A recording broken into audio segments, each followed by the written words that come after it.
Tu es catholique, tu pries. Protestant, tu pries. Musulman, tu pries. Tu es d'une autre religion, tu pries. Tu es d'une ethnie peu connue et tu pries, tu as ton Dieu. Ah oui, mais toi tu pries la Vierge Marie, la maman de Jésus. Nous, on n'enseigne pas ça. Oh toi, tu crois en un prophète, mais ce n'est qu'un homme. Et toi, ton Dieu, on n'en a jamais entendu parler. Stop! Quel point commun y a-t-il entre tous? Un Dieu, la prière, le désir de paix et de prospérité, le salut? Oui, tout ça et pas seulement. Mais qui est ce Dieu que toute la terre, les différents peuples et les différentes religions prient, et que cependant tout le monde conteste chez son voisin? Un soleil que toute la terre et les différents peuples regardent et qui, là où il se trouve, voit la différence d'un soleil levant, à midi ou au couchant, et qui cependant le même soleil? Oui, c'est bien ça.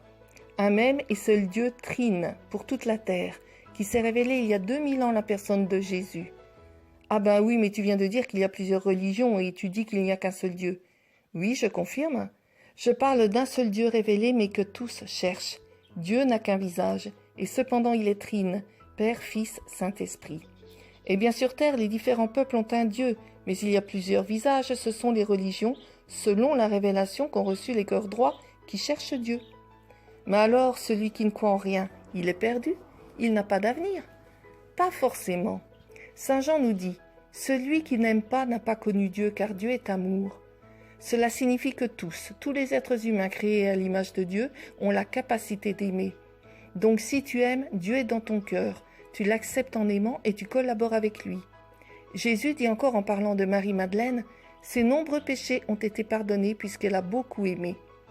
Ou encore Saint Pierre « Ayez les uns les autres une ardente charité, car la charité couvre une multitude de péchés. » Cela signifie, même si tu ne crois en rien ni personne, mais que tu sais donner de l'amour, tu honores ton Père céleste que tu connais, car Dieu est amour.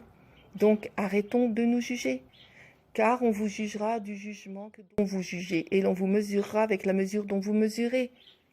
Pour conclure, pratiquons cette parole de Jésus dans Saint Jean. Je vous donne un commandement nouveau. Aimez-vous les uns les autres comme je vous ai aimé.